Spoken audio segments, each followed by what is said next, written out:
അപ്പൊ ഇവിടെ അബൂ ഹുറൈറ റളിയല്ലാഹു പറയുന്നു, ഖാല, അദ്ദേഹം പറഞ്ഞു, ഖാല റസൂലുള്ളാഹി സ്വല്ലല്ലാഹു അലൈഹി വസല്ലം, റസൂലുള്ളാഹി സ്വല്ലല്ലാഹു അലൈഹി വസല്ലമ പറഞ്ഞു എന്ന് അബൂ ഹുറൈറ റളിയല്ലാഹു അൻഹു പറഞ്ഞു. നബി എന്തു പറഞ്ഞു? മൻ യഖുദു മിൻ ഉമ്മത്തി ഖംസ ഖിസാൽ. മൻ യഖുദു മിൻ ഉമ്മത്തി, മൻ യഖുദു, ആരാണ് സ്വീകരിക്കാനുള്ളത്? അഖദ യഖുദു എന്നാൽ സ്വീകരിക്കുക. മൻ യഖുദു, ആര് സ്വീകരിക്കും, ആര് ഏറ്റെടുക്കും എന്നർത്ഥം. മിൻ ഉമ്മത്തി, എൻ്റെ ഉമ്മത്തിൽ നിന്ന്, ഖംസ ഖിസാലിൻ, 5 കാര്യങ്ങൾ. 5 കാര്യങ്ങൾ എൻ്റെ ഉമ്മത്തിൽ നിങ്ങളിൽ, സ്വഹാബത്താണ് അന്ന് നബിക്കുള്ള ഉമ്മത്ത്. അപ്പൊ ഈ കൂട്ടത്തിൽ, എൻ്റെ ഈ ഉമ്മത്തിൽ, എൻ്റെ ഈ സ്വഹാബിമാരിൽ, നിങ്ങളെ കൂട്ടത്തിൽ ആരുണ്ട് 5 കാര്യം എന്നിൽ നിന്ന് ഏറ്റെടുക്കാൻ? ഖംസ ഖിസാൽ. ഖിസാൽ എന്ന് പറഞ്ഞ കാര്യങ്ങൾ, അഷിയ എന്ന അർത്ഥത്തിൽ ഉപയോഗിക്കുന്ന വാക്കാണ് ഖിസാൽ. ഖസ്ലത്തുൻ എന്ന വാക്കിന്റെ ബഹുവചനമാണ് ഖിസാലുൻ എന്ന വാക്ക്. ഖസ്ലത്തുൻ, കാര്യം എന്നർത്ഥം. അതിലെ ബഹുവചന ജംആണ് ഖിസാൽ.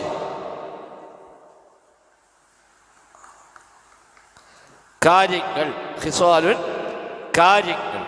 ഖംസ ഖിസാലിൻ, 5 കാര്യങ്ങൾ. അപ്പൊ എൻ്റെ ഉമ്മത്തിൽ ആരുണ്ട് 5 കാര്യങ്ങൾ എന്നിൽ നിന്ന് ഏറ്റെടുക്കാൻ? മയ്യഖുദു, ആര് ഏറ്റെടുക്കും, ആര് സ്വീകരിക്കും? മിൻ ഉമ്മത്തി, എൻ്റെ ഉമ്മത്തിൽ അഥവാ നിങ്ങളിൽ ആരുണ്ട് ഏറ്റെടുക്കാൻ? ഖംസ ഖിസാലിൻ, 5 കാര്യങ്ങൾ. അത് നബി തങ്ങളുടെ ശൈലിയാണ്, അറബി ഭാഷയുടെയും ശൈലിയാണ്. ഒരു വിഷയം നിൽക്കുന്നതിന് പകരം ആദ്യം ഒരു ചോദ്യം ഇട്ട് കൊടുക്കുക.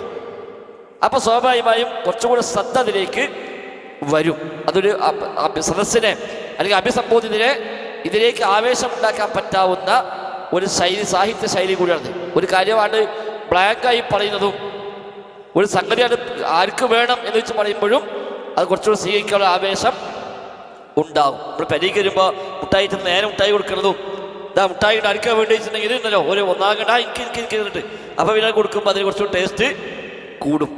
അതൊരു മനുഷ്യൻ്റെ ഒരു മാനസിക അവസ്ഥയാണ്. അപ്പോൾ അത് ഖുർആനും ഹദീസും ധാരാളമായി ഉപയോഗിച്ചിട്ടുണ്ട്. അതേപോലെ ചോദ്യം പറയാം, എന്നിട്ട് ഉത്തരമായിട്ട് വിഷയം പറയാം. ഒരു ചോദ്യം ആദ്യം പറയും, വയസ്അലൂനക, ഇതാ നബി അവർ ഇങ്ങനെ ചോദിക്കുന്നു, കുൽ, പറഞ്ഞു കൊടുക്കുക. അപ്പോൾ ഓരിങ്ങനെ ചോദിക്കുന്നുണ്ട് അറിയുമ്പോൾ അങ്ങനെ ചോദിക്കുന്നുണ്ട്, എന്താ പിന്നെ മറുപടി? അവർ ഒരു താല്പര്യം ഉണ്ടാകും ആ മറുപടി പറയാൻ. അതേപോലെ ചോദ്യമായിട്ട് അവതരിപ്പിക്കും. പിന്നെ അൽ ഖാരിഅ മൽ ഖാരിഅ വമാ അദ്റാക മൽ ഖാരിഅ, എന്താണ് ഖാരിഅ, എനിക്ക് എന്തറിയാം ഖാരിഅ എന്താണ് എന്ന്. അപ്പോൾ ആവേശം, എന്താ എന്തിനെ പറ്റിയാണ് പറയണത്, എന്താ ഈ വിഷയം, എന്നിട്ട് പിന്നെ വിഷയം പറയാം. ഇന്നാ അൻസൽനാഹു ഫീ ലൈലത്തുൽ ഖദ്ർ വമാ അദ്റാക മാ ലൈലത്തുൽ ഖദ്ർ, എന്നിട്ടാണ് ലൈലത്തുൽ ഖദ്രി ഖൈറുൻ മിൻ അൽഫി ശഹർ. അപ്പോൾ അതിന് കുറച്ചും കൂടെ ഒരു താല്പര്യം ഉണ്ടാകും. അറബിയും അർത്ഥമൊക്കെ അറിയണമെങ്കിൽ നമുക്കൊക്കെ കണക്കിന് എങ്ങനെ ചോദിച്ചാലും. അപ്പോൾ അതൊരു പൊതുവെ സാഹിത്യ ശൈലി കൂടിയാണ് അത്. അപ്പോൾ അതാണ് ഇവിടെ നയിക്കുന്നതിന് 5 ഉപദേശങ്ങൾ തരാമെന്ന് പറയാതെ ആരുണ്ട് നിങ്ങളിൽ ഇത് ഏറ്റെടുക്കാൻ? മൻ യഖുദു മിൻ ഉമ്മത്തി ഖംസ ഖിസാൽ, എൻ്റെ ഉമ്മത്തിൽ ആരാ തയ്യാർ 5 കാര്യങ്ങൾ ഏറ്റെടുക്കാൻ? ഏറ്റെടുത്താൽ പോരാ, ഫയഅമലു ബിഹിന്ന, ഫയഅമലു, എന്നിട്ട് അവൻ അമൽ ചെയ്യും, പ്രാവർത്തികമാക്കും, ബിഹിന്ന, ആ 5 കാര്യങ്ങൾ. അങ്ങനെ ആരാളുള്ളത്? 5 കാര്യം ഏറ്റെടുത്ത് അത് അമൽ ചെയ്യാൻ തയ്യാറുള്ളവരാര്, അത് പ്രാവർത്തികമാക്കാൻ തയ്യാറുള്ളവരാര്? ഔ യുഅല്ലിമുഹുന്ന മൻ യഅമലു ബിഹിന്ന, പ്രാവർത്തികമാക്കുക മാത്രമല്ല, ഔ യുഅല്ലിമുഹുന്ന, അതിനവർ പഠിപ്പിച്ചു കൊടുക്കുകയും ചെയ്യും. മൻ യഅമലു ബിഹിന്ന, അമൽ ചെയ്യുന്നവർക്ക് അത് പഠിപ്പിച്ചു കൊടുക്കുകയും ചെയ്യാൻ ആരുണ്ട് തയ്യാർ?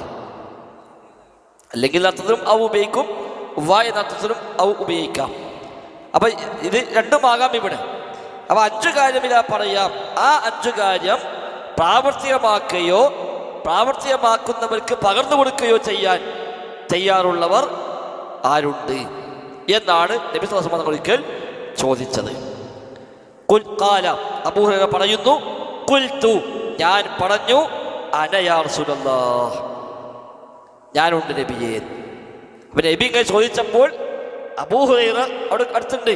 അപ്പൊ അദ്ദേഹം പറഞ്ഞു, അന യാ റസൂലല്ലാഹ്, അല്ലാഹുവിന്റെ റസൂലേ, ഞാനതിന് തയ്യാറാണ്. ഞാൻ സ്വീകരിക്കാം, ഞാനത് അമൽ ചെയ്യാം, അമൽ ചെയ്യുന്നവർക്ക് ഞാനത് പകർന്ന് കൊടുക്കുകയും ചെയ്യാം, പഠിപ്പിച്ചു കൊടുക്കുകയും ചെയ്യാം. അപ്പോഴാണ് നബി സല്ലല്ലാഹു അലൈഹി വസല്ലം തങ്ങൾ ഈ ഉപദേശം നൽകുന്നത്. അപ്പോൾ ഉപദേശം നൽകുന്നതിന് മുമ്പായിട്ട് ആർക്കാ വേണ്ടി എന്ന് ചോദിക്കുകയും ഏറ്റെടുക്കാൻ സന്നദ്ധമാണോ, സ്വീകരിക്കാൻ തയ്യാറാണോ എന്ന് ചോദിച്ച് തയ്യാറാണ് എന്ന് പ്രഖ്യാപിച്ചതിന് ശേഷം ആ ഉപദേശം പറഞ്ഞു കൊടുക്കുന്നു. അതുകൊണ്ട് അദ്ദേഹം അത് പ്രാവർത്തികമാക്കി അദ്ദേഹം അത് ബാക്കിയുള്ളവർക്ക് പഠിപ്പിച്ചു കൊടുക്കുകയും ചെയ്തു. അപ്പോഴേ നമുക്ക് കിട്ടില്ല. അദ്ദേഹം ഉള്ളിൽ വെച്ചൊക്കെ നമുക്ക് കിട്ടൂല. ഇത് അദ്ദേഹം മറ്റുള്ളവർക്ക് പകർന്നു കൊടുത്തു, പഠിപ്പിച്ചു കൊടുത്തു. നബി ഇങ്ങനെ പറഞ്ഞിട്ടുണ്ട്, അതുകൊണ്ട് നമുക്ക് കിട്ടിയ കാര്യം. അങ്ങനെ ഞാനിത് പറഞ്ഞു. കാല അബൂ ഹുറൈറ പറഞ്ഞു, ഫഅഖദ ബിയദി ഫഅദ്ദഹുന്ന ഫീഹാ. ഫഅഖദ ബിയദി, ഫഅഖദ അപ്പോൾ നബി പിടിച്ചു, ബിയദി എൻ്റെ കൈ നബി പിടിച്ചു. ഞാൻ തയ്യാറാണെന്ന് പറഞ്ഞപ്പോൾ നബി എൻ്റെ കൈ അങ്ങ് പിടിച്ചു. എന്നിട്ട് ഫഅദ്ദഹുന്ന ഫീഹാ, എൻ്റെ ആ കയ്യിൽ നബി നിങ്ങളെ എണ്ണി. 5 കാര്യം എൻ്റെ കൈ പിടിച്ചിട്ട്, ഇതാ 1 2 3 എന്ന് പറഞ്ഞിട്ട് എൻ്റെ കൈ പിടിച്ചിട്ട് നബിയുണ്ട് എണ്ണിട്ട് എനിക്കാണ് പഠിപ്പിച്ചെന്ന് തോന്നുന്നു. 5 കാര്യം അദ്ദേഹത്തിനെ കൈ പിടിച്ച് നബി സല്ലല്ലാഹു അലൈഹി വസല്ലം തങ്ങൾ എണ്ണി പഠിപ്പിച്ചു കൊടുത്തു. നബിയുടെ വിനയം കൂടി അതിൽ ഉൾപ്പെടുന്നുണ്ട്. തൻ്റെ അനുയായികളെ കൈപിടിക്കുകയും അവരെ പരിഗണിക്കുകയും ഒക്കെ ചെയ്യുന്ന നേതാവായിരുന്നു എന്നതിൽ നിന്ന് കിട്ടും. അല്ലാതെ ആർക്കും അടുക്കാൻ പറ്റാത്ത, ആരുമായി ഇടപെടാത്ത ശൈലിയല്ല നബി തങ്ങൾക്ക് ഉണ്ടായിരുന്നത്. അത് ധാരാളം സംഭവങ്ങൾ ഇങ്ങനത്തെ കാണാൻ പറ്റും. നേരത്തെ പറഞ്ഞ ഹദീസിലെ മുആദ് ബിൻ ജബലിന്റെ നബിയുടെ കഴുതപ്പുറത്ത് ഞാൻ കൂടെ യാത്ര ചെയ്യുകയായിരുന്നു, അപ്പോൾ നബി എന്നോട് പറഞ്ഞു. അപ്പോൾ 2 കാര്യം കിട്ടി. 1, നബി കഴുതപ്പുറത്ത് യാത്ര ചെയ്യാറുണ്ട്. 2, ആ കഴുതപ്പുറത്ത് പോകുമ്പോൾ ഒരാളെ കൂടെ വേണമെങ്കിൽ കയറ്റാറുമുണ്ട്. നബിയുടെ കൂടെ കഴുതപ്പുറത്ത് ഒരാളെ കൂടെ കയറ്റിക്കൊണ്ടുപോകാറുണ്ട്. അല്ലാതെ എൻ്റെ വണ്ടി വേറെ കയറാൻ പാടില്ല എന്നല്ല. ആ കഴുതപ്പുറത്ത് ഒരാളെ കൂടെ കയറ്റാൻ നബി തങ്ങൾ മനസ്സ് കാണിച്ചിട്ടുണ്ട് എന്ന് കൂടി വിനയത്തിൻ്റെ 2 പാഠങ്ങൾ അതിൽ ഉൾക്കൊള്ളുന്നുണ്ട്.